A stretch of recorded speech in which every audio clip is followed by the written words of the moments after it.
The World Series is over, and what a way to go out with the Nationals beating the Houston Astros 6-2. This was a great game from start to finish, dominated by pitching, and then timely hitting. Um, just the Nationals. What a team this is for them, as you guys have probably already heard hundreds of times. The Nationals being the oldest team in the league,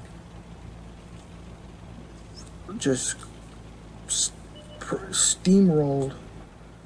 Well, they beat the Brewers in the wild card game after a comeback win. Game 5 of the NLDS, they came back against Kershaw and Kelly to win that series. Steamrolled St. Louis in a 4-game sweep. And then they had a really competitive series in Houston. Houston, on the other hand, had a pretty good competitive series with the Rays. It took 5 games.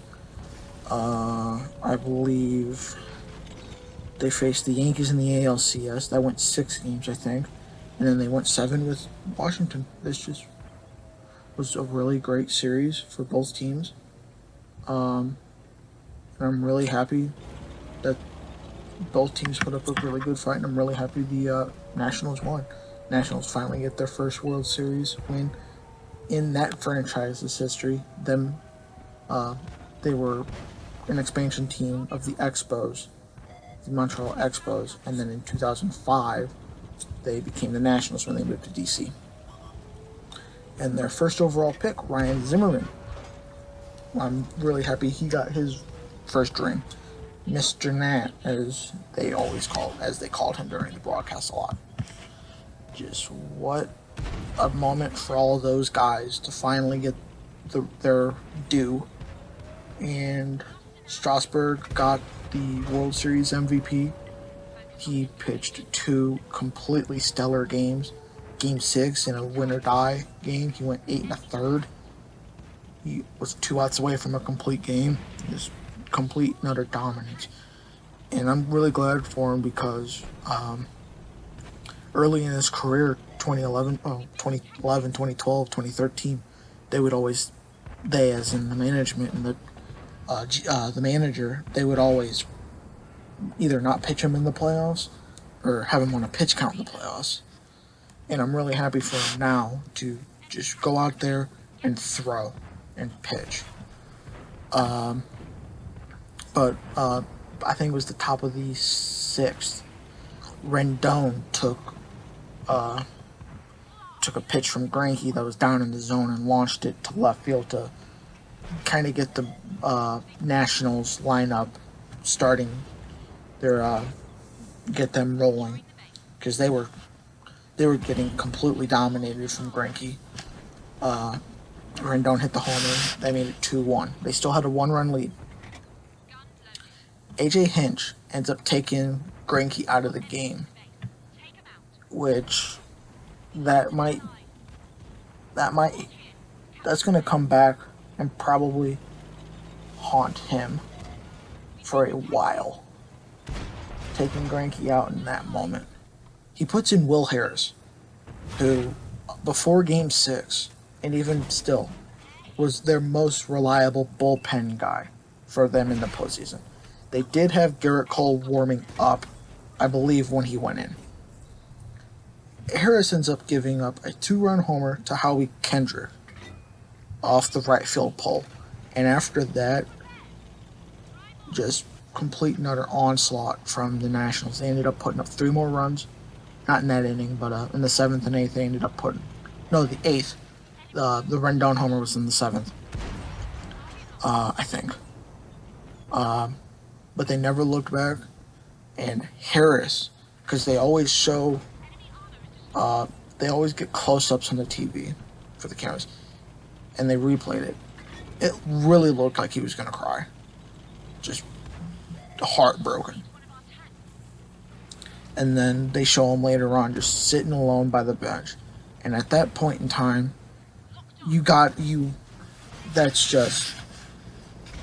that's a horrifying feeling. You're a couple innings away from winning the World Series, and you blow the lead, and then the floodgates open. It was just atrocious, and Harris feels the worst. I know that. He just feels absolutely terrible for what happened. Like I said, final score was 6-2. Daniel Hudson ended up getting the save for the Nationals to get their first World Series win in franchise history, and the first for a Washington, D.C. baseball team since 1924. That Senators team is now the Twins. After they left, they replaced them with the Senators again, and then they went and became the Rangers. Like I said, Strasburg ended up getting the World Series MVP, and he also got a pretty nice car along with that too. That car looked pretty good. Now we're going into offseason mode, so contracts, free agency, and managerial hiring. So here's just and before I do, the MLB World Series of this year, 2019, is the only championship in Major League Baseball, National Football League, hockey, and basketball, where the road team won all 7 games. That has never happened before in any of the big 4 sports in North America. So that's really surprising. And the Nationals were 5-0 in elimination games. And they had their backs up to the ropes twice, Game 6 and Game 7, and they pulled out the win in both of them. But now that it's the offseason, we got to talk about what's going on for next year and what our players going to do. Rendon and Strasburg are due for contract negotiations.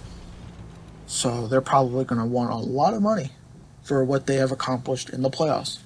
And I don't blame them for asking for that.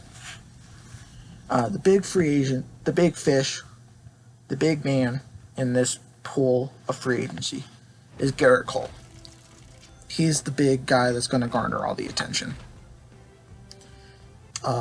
Is he going to stay in Houston is the big question. I don't think so.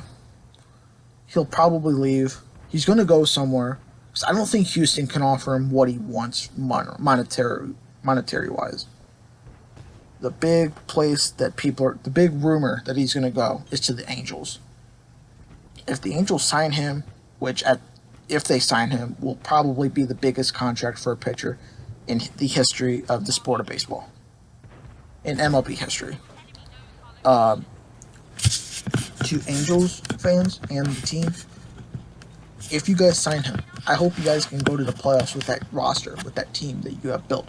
Because once you do that, you are locked in. You will not be able to sign any big name guy for a while, because you guys are still paying out what's left on the Albert Pujols contract, which was, I think, like 13 years, $330 million. It's huge. I don't think it's 330, but it's a huge contract. You guys are still paying out. You just paid Mike Trout all of that $440 million. That's a huge contract. And then you would have to pay Gerrit Cole, if you guys get him, with that huge contract. You guys are locked in cap purgatory at this point. What you have is what you have. There's no way you're going to be getting a huge guy out of what's left on the cap room, really. So that's kind of how I feel about Gerrit Cole and Rendon Strasburg for the offseason, for their contract negotiations, really. Now we got one team is off the board for a new manager, and that team is the Kansas City Royals. Kansas City Royals signed Mike Matheny, the former Cardinals manager and the former catcher, to their manager role. Now, Royals fans, I'm going to tell you this. As a Cardinals fan and what I've watched of when Matheny was the manager, get ready for some overmanagement from him. He comes from the school of Dave Roberts, kind of doesn't know when to take pitchers out right, out when they need to, out before, out then, and he puts in the wrong guy sometimes, most of the time. But how does this change the Royals team? I don't really think it does, really. I mean, you're getting rid of Ned Yost, who was they're turning away the championship team that they have built, that they had, because you already got rid of Hosmer. Yost is gone now. The only people there that were left from that team is Salvi Perez. He's the only guy left from that championship team. I think you guys probably fourth in the division, because I mean you guys are still with Detroit. I think Matheny will do an alright job for you guys. I just don't expect him to be great. But yeah, that's kind of the news and the recap of Game 7. One of the best World Series I've watched in the past 3-4 years. Probably at least the best since Houston and the Dodgers were in it. When Houston got their got their World Series win, and I think it was 2017.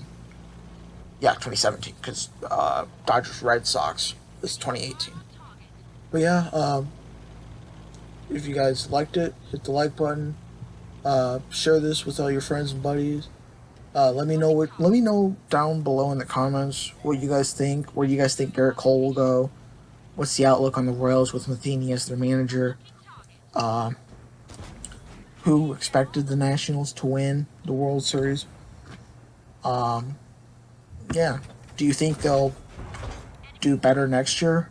Do you think they'll be this kind of the same? Do you think they'll fall, have the World Series slump going into next year? And yeah, subscribe if you haven't already. And Baby Shark will be stuck in baseball lore for the rest of eternity. I will see you guys later.